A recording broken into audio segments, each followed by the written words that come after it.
Suppose I was a critic reviewing my book and I wanted to find just the right word to express my enthusiasm for it. What do? I open my trusty old thesaurus, flip to the back, run my finger down the general heading. Excellent.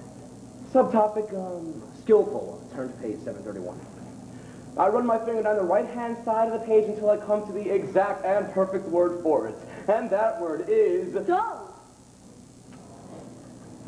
What was that? You were talking about your latest book. Yes, I was talking about my latest book. Well, the word is dull. Allow me to remind you that that particular book sold lots and lots of copies and made us lots and lots of money. Agnes? Agnes? Yes, dear. Where are my studs, dear? They're in the stud box, dear. I know they're in the stud box, but, where is the stud box, dear? It's on the bureau, dear.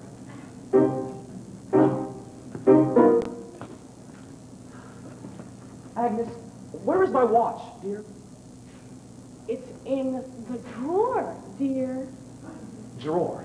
Which drawer? Your drawer, dear.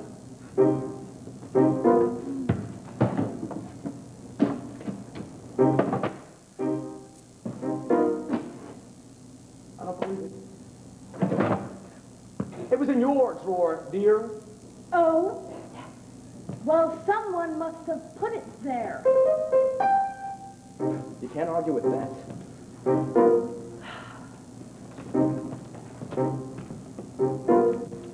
Michael? Michael? Why do you insist I go to this party when you know how much I hate these kind of people? Kinds.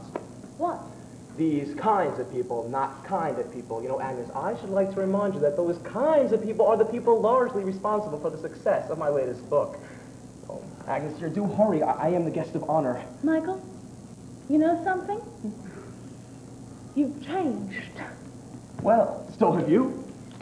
Well, nobody's perfect. Nobody's perfect. I am human, so are you.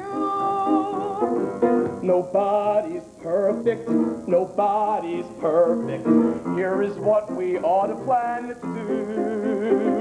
Let's make a list of irritating habits that we think the other person has. Then once we know our irritating habits, we can correct them. As for example, now please don't get offended, but because these things exist, I have taken the little liberty of fixing up a little list. Now, you're sure you don't mind? Oh, I'm absolutely sure. Well, I think that's very big of you. Well, you see, dear, it just so happens I've made up a little listing, too.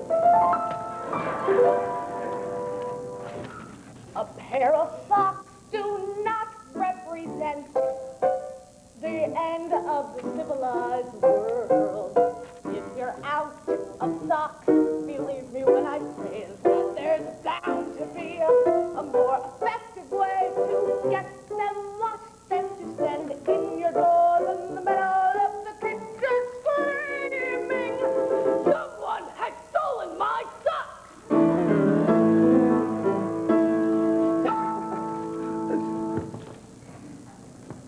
This is a piece of paper.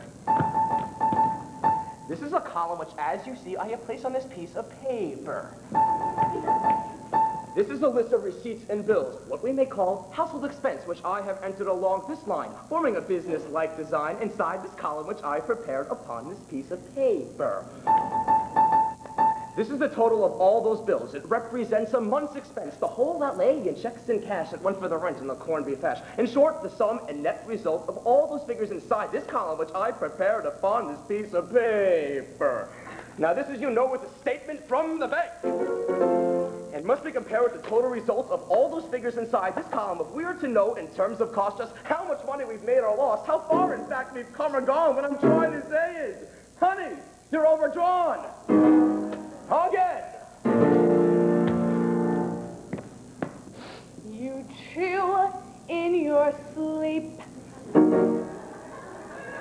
Do what?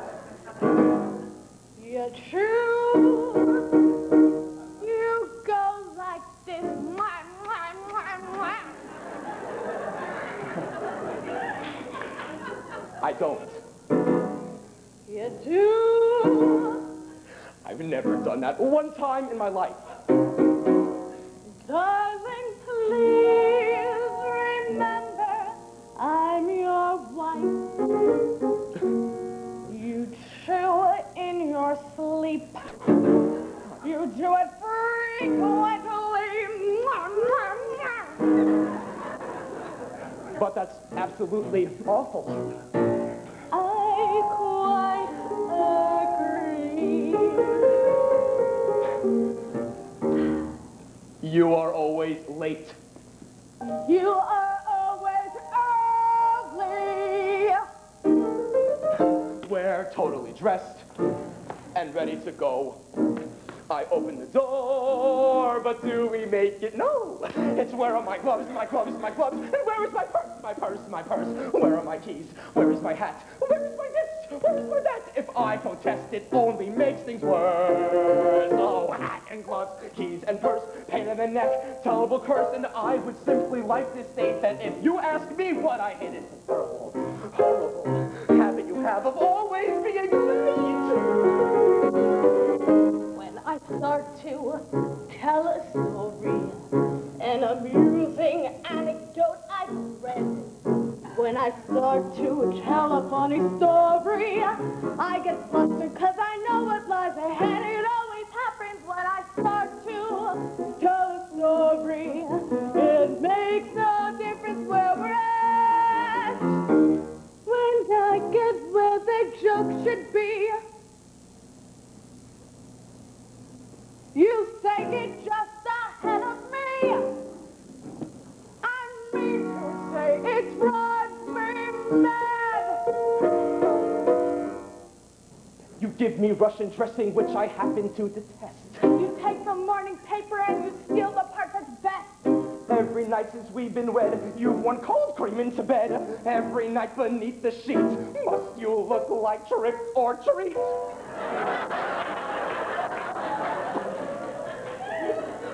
Well, nobody's perfect. Nobody's perfect. I am human, so are you. Nobody's perfect. Nobody's perfect. Here is what we ought to plan to do. You take my list and see if you can do a little better. You take mine and see if you can notice that.